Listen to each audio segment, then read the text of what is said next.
The Rolling Stones are an English rock band formed in London in 1962.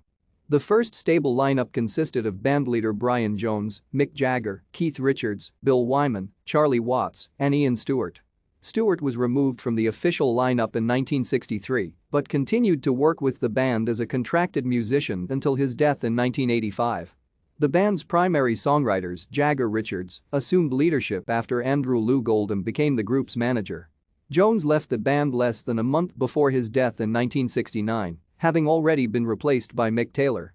Taylor left in 1974 and was replaced in 1975 by Ronnie Wood, who has since remained. Since Wyman's departure in 1993, Darryl Jones has served as touring bassist.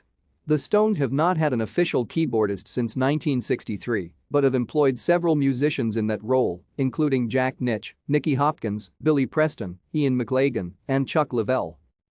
The Rolling Stones were at the forefront of the British invasion of bands that became popular in the United States in 1964 and were identified with the youthful and rebellious counterculture of the 1960s.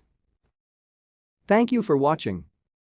Like and subscribe if you would like to view more of our videos. Have a nice day.